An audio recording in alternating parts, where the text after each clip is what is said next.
السلام علیکم ناظرین، آپ میرا یوٹیوب چینل دیکھ رہے ہیں۔ میں شراز قاسمی۔ آیا صوفیہ میں 86 سالوں کے بعد اذان دی گئی۔ آیا صوفیہ ترکی کی عظیم الشان تاریخی مسجد، جس کو مسجد سے میوزیم بنا دیا گیا تھا، اب دوبارہ مسجد میں کنورٹ کر دی گئی۔ ایسا کیوں کیا گیا؟ ترکی میں آخر چل کیا رہا ہے؟ کیا ایسی سچویشنز ہیں جس کی وجہ سے ترکی میں بہت زیادہ تبدیلیاں آ رہی ہیں؟ ترکی ماضی کی ایک شاندار مملکت، عظیم ترین سلطنت سے یورپ کے مرد بیمار تک کا سفر کرنے والا خطہ عرضی ہے۔ خلافت عثمانیہ کا مرکز تھا۔ عروج سے زوال اور زوال سے دوبارہ عروج کی طرف گامزن ایک شاندار مسلمان ملک۔ یہ کہانی ہے کیا، اور مستقبل میں ترکی کیسے بین الاقوامی اور مسلم دنیا کے افق پر اہم ترین ممالک میں سے ایک بن کر سامنے آ سکتا ہے؟ طیب اردگان کیوں بار بار کہہ رہے ہیں کہ 2023 کے بعد ترکی بدل جائے گا؟ کیا ہوگا 2023 کے بعد؟ آج ہم اسی کا جائزہ لیں گے۔ پاکستان کے نیشنل ٹیلی ویژن پر آج کل ایک ترکی ڈرامہ دکھایا جا رہا ہے جو کہ کائی قبیلے کے ایک بہادر ارطغرل غازی کی زندگی کی جدوجہد پر مبنی ہے۔ انہی ارطغرل غازی کے ایک ہونہار فرزند عثمان نے ترکی میں عظیم الشان سلطنت عثمانیہ کی بنیاد رکھی اور خلافت کا دوبارہ احیا کیا۔ اس سلطنت یا اس خلافت کو سلطنت عثمانیہ یا خلافت عثمانیہ کہا جاتا ہے۔ دنیا کی عظیم ترین ڈائنسٹیز میں سے ایک ڈائنسٹی، ایک سلطنت عثمانیہ کا آغاز 1299 میں اور اختتام 1923 میں ہوا۔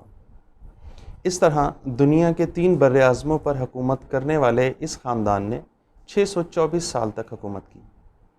ان 624 سالوں میں اس سلطنت نے بہت زیادہ عروج اور پھر بڑی بڑی سلطنتوں کی طرح عروج کے بعد زوال کا سفر بھی طے کیا۔ کمزور حکمرانی، محلاتی اور سیاسی سازشیں، اور پھر سب سے بڑھ کر اس دور کی دیگر سپر پاورز کی آنکھوں میں کھٹکنا، ان سب باتوں نے مل ملا کر سلطنت عثمانیہ کے عروج کا سورج غروب کر دیا۔ 1914 میں شروع ہونے والی جنگ عظیم اول میں ترکی اس جنگ کی بنیادی اور اہم ترین طاقتوں میں سے ایک سینٹرل پاورز کا حصہ تھا۔ سینٹرل پاورز میں آسٹریا ہنگری، جرمنی، بلغاریہ اور عثمانی سلطنت یعنی ترکی شامل تھے، جبکہ ان کے مقابلے میں الائز کے نام سے دنیا کی دیگر بڑی طاقتیں یعنی تاج برطانیہ، فرانس، روس، جاپان، اٹلی اور امریکہ وغیرہ شامل تھے۔ یہ سب اس جنگ کے بنیادی ممالک تھے، جبکہ دنیا کے دیگر ممالک ان 2 بڑے گروہوں، ان کی حمایت یا مخالفت میں ایک دوسرے کے خلاف برسر پیکار تھے۔ شروع کے 2-3 سال تو اس جنگ میں جرمنی اور ترکی والے گروہ یعنی سینٹرل پاورز کا پلہ بھاری رہا، لیکن بعد میں معاملات تبدیل ہوئے اور 1918 میں یہ خونی جنگ الائز کی فتح اور سینٹرل پاور کی شکست کے ساتھ ختم ہو گئی، اور 3 براعظموں پر محیط یہ سلطنت مختلف معاہدوں کے تحت توڑ کر ٹکڑے ٹکڑے کر دی گئی۔ سلطنت اتنی بڑی اور اتنی وسیع و عریض تھی کہ اس کے ٹوٹنے کے بعد اس میں سے 40 کے قریب ممالک آزاد ہوئے اور بہت سارا علاقہ مختلف بڑی بڑی طاقتوں کے کنٹرول میں بھی آیا۔ 1918 کی اس جنگ عظیم کے اختتام کے بعد ترکی میں اندرونی توڑ پھوڑ شروع ہوئی، اور جنگ آزادی ترکی کے نام سے 1919 سے 1923 تک مزید 4 سال ترکی کے اندر ایک جنگ جاری رہی۔ مصطفیٰ کمال پاشا کی سربراہی میں ترکش نیشنل موومنٹ نے یہ جنگ جیتی، اور 1 نومبر 1922 کو سلطنت عثمانیہ کا خاتمہ کر دیا گیا۔ 17 روز بعد آخری حکمران وحید الدین المعروف محمد ششم کو جلا وطن کر دیا گیا۔ 24 جولائی 1923 کو معاہدہ لوزان کے تحت بین الاقوامی طور پر گرینڈ نیشنل اسمبلی آف ترکی کو ریکگنائز کیا گیا، اور اس اسمبلی نے 24 اکتوبر 1923 کو ترکی کو ریپبلک ڈکلیئر کر دیا۔ چند ماہ بعد 3 مارچ 1924 کو آئینی طور پر خلافت کا ادارہ ہی ختم کر دیا گیا۔ اب اس ساری تاریخ میں ترکی کے مستقبل کے حوالے سے جو چیز سب سے اہم ہے وہ ہے معاہدہ لوزان۔ یہ معاہدہ لوزان در حقیقت ہے کیا؟ لوزان سوئٹزرلینڈ کے ایک علاقے کا نام ہے۔ ترکی کے مستقبل کے حوالے سے یہ اہم معاہدہ اسی علاقے میں سائن کیا گیا تھا، اور اسی ریفرنس سے، اسی مناسبت سے، اس علاقے کے نام کے ریفرنس سے اسے معاہدہ لوزان کہا جاتا ہے۔ یہ معاہدہ ترکوں کے حوالے سے کافی سخت شرائط لیے ہوئے تھا۔ انہیں شرائط کے بجائے اگر پابندیاں کہا جائے تو زیادہ مناسب ہوگا۔ ان پابندیوں کی وجہ سے ترکی ایک صدی کے لیے مکمل طور پر باندھ کر رکھ دیا گیا، ان کے ہاتھ باندھ دیے گئے اور ان کے مستحکم ہونے کے سارے راستے تقریباً بند کر دیے گئے۔ یہ شرائط، پابندیاں اور اقدامات کون کون سے تھے؟ نمبر 1، خلافت عثمانیہ ختم کر دی جائے گی۔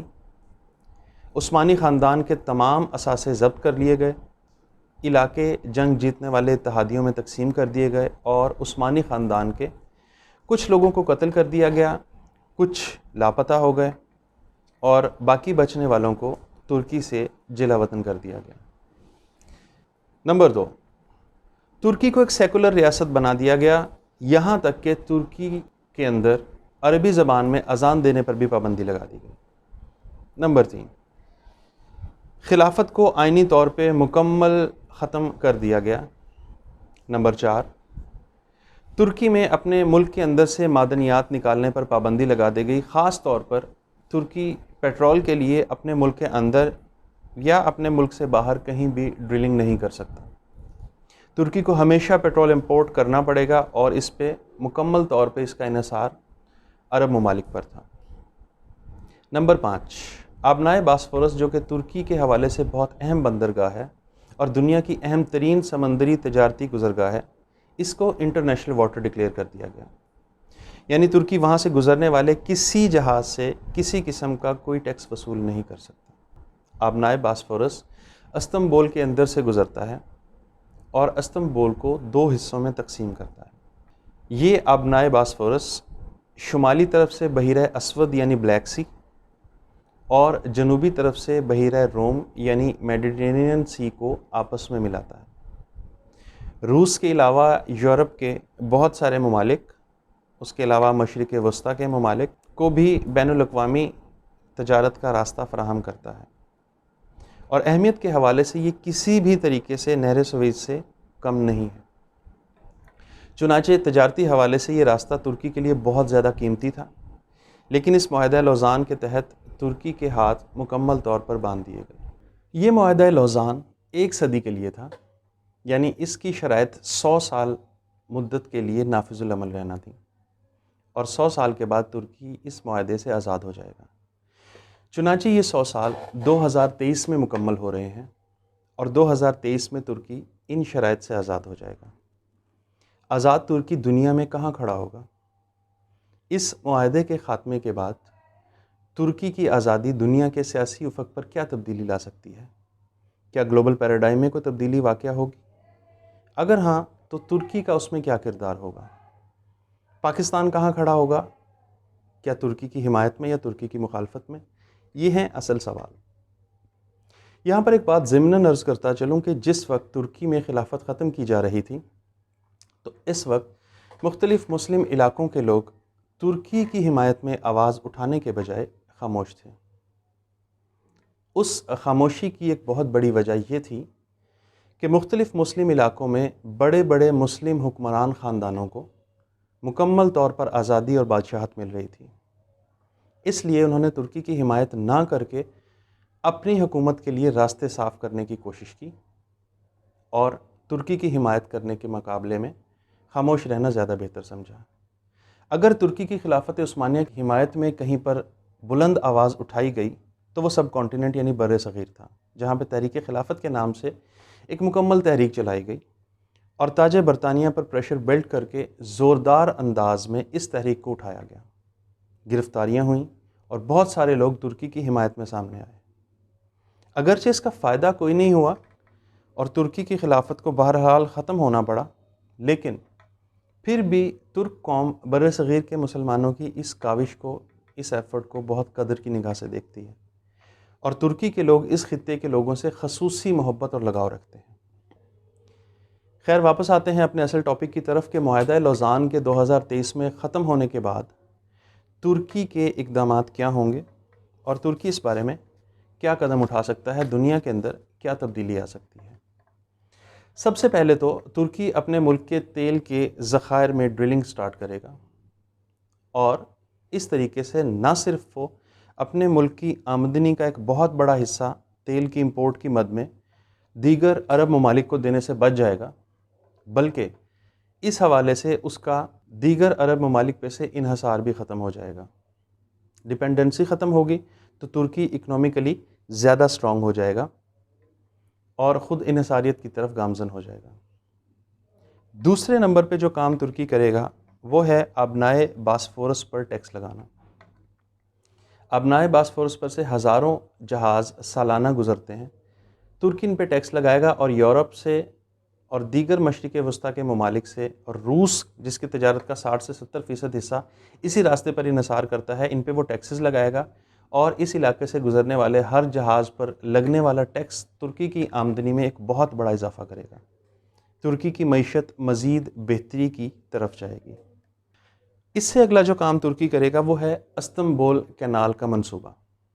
استنبول کینال ترکی کے اندر ایک نئی نہر سویز کی طرز کی ایک کینال بنانے کا منصوبہ ہے، اور اس کا مقصد ہے آبنائے باسفورس پر بڑھتے ہوئے پریشر کو کم کرنا اور کسی بھی ایمرجنسی کی صورت میں ایک متبادل راستے کی فراہمی۔ اگرچہ یہ منصوبہ ابھی تو طیب اردگان کے جو سیاسی مخالفین ہیں وہ کافی زیادہ کرٹیسائز کر رہے ہیں اور کافی زیادہ تنقید کا نشانہ بنایا جا رہا ہے اس منصوبے کو، لیکن عوام کی اکثریت طیب اردگان کے معاملے میں بہت زیادہ سمپتی اور بہت زیادہ سپورٹ رکھتی ہے، تو امید ہے کہ عوام کی سپورٹ کے نتیجے میں جو اپوزیشن ہے وہ اس معاملے میں کچھ نہیں کر پائے گی، اور یہ منصوبہ بھی باقی منصوبوں کی طرح کامیاب رہے گا۔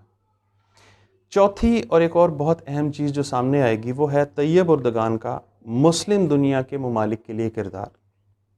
ہم گزشتہ کافی سالوں سے یہ دیکھ رہے ہیں کہ طیب اردگان دنیا بھر میں مسلمانوں کی آواز بن رہا ہے۔ برما ہو، فلسطین ہو، کشمیر ہو، کہیں بھی مسلمانوں پہ مظالم ہو رہے ہیں تو طیب اردگان اس معاملے میں ایک مضبوط، ایک توانا آواز کے طور پر سامنے آتے ہیں۔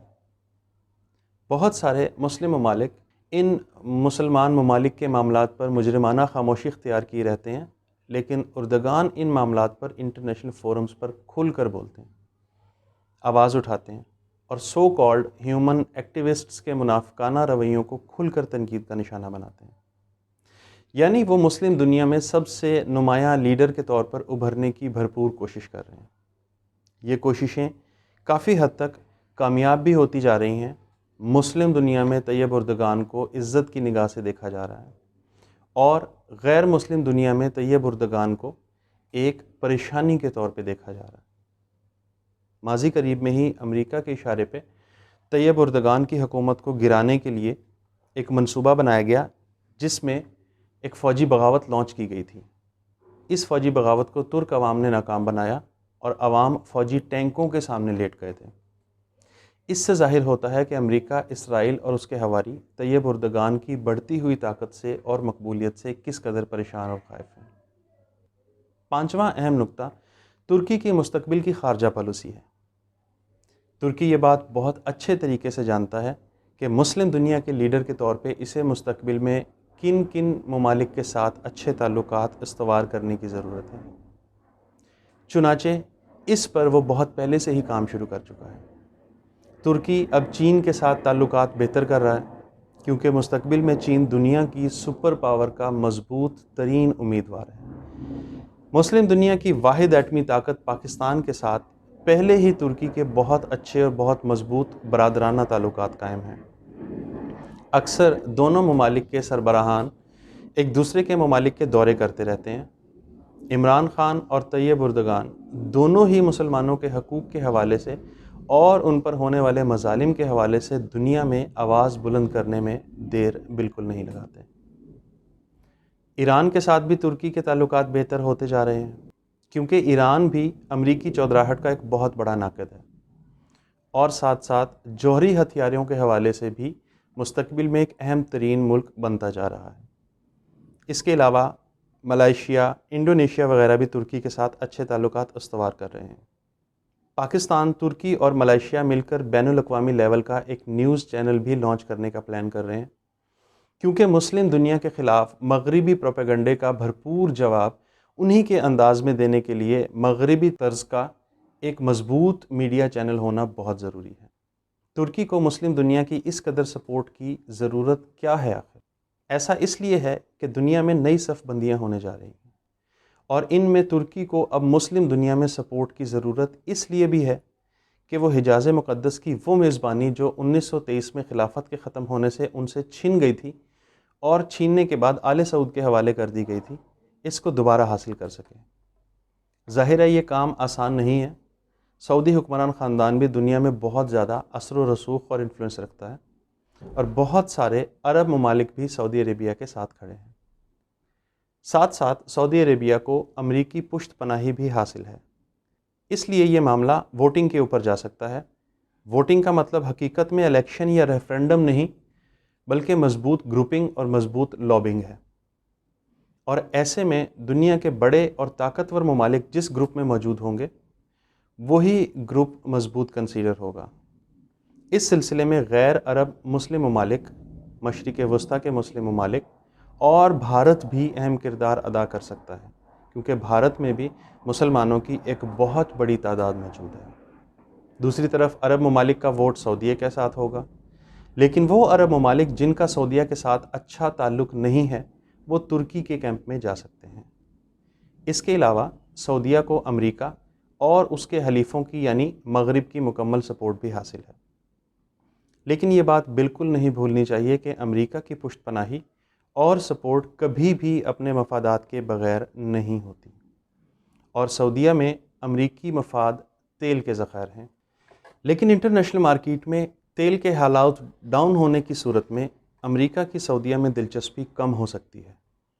مستقبل میں الیکٹرک گاڑیاں اور توانائی کے رینیویبل ریسورسز کی وجہ سے امریکی سعودی تعلقات میں فاصلوں کا امکان بھی ہے، اور بہت زیادہ امید ہے کہ یہ فاصلے دوری بن سکتے ہیں۔ کرونا وائرس نے بھی امریکی اکانومی کو ایک بہت بڑا جھٹکا دیا ہے، اور اسے سنبھلنے میں ابھی وقت لگے گا، جبکہ چین اس جھٹکے سے سنبھل کر باہر آ چکا ہے اور اب امریکہ کے سامنے ایک تگڑے حریف کے طور پہ کھڑا ہوا ہے۔ چنانچہ آنے والے چند سالوں میں تقریباً 2025 تک چین بین الاقوامی لیول پر اور ترکی مسلم دنیا میں ایک بڑے پلیئر کے طور پہ سامنے آ سکتے ہیں۔ پاکستان پہلے ہی ایٹمی طاقت کے طور پہ دنیا کی سیاست میں ایک اہم مقام حاصل کر چکا ہے۔ یہاں پہ سوال یہ پیدا ہوتا ہے کہ چین، ترکی اور سعودی امریکی گروپس میں پاکستان کس طرف ہوگا؟ اس سوال کا جواب سی پیک اور پاکستان کے نیشنل ٹی وی پر باقاعدہ پالیسی کے تحت چلائے جانے والا ایک ڈرامہ ارطغرل غازی ہے۔ اگر آپ کو یہ ویڈیو پسند آئی ہے تو اس ویڈیو کو لائک کیجیے، چینل کو سبسکرائب کیجیے اور اپنے دوستوں کے ساتھ بھی شیئر کیجیے۔ بیل کا بٹن دبانا بالکل نہ بھولیے گا۔ ملتے ہیں آپ سے انشاءاللہ اگلے ویلاگ میں۔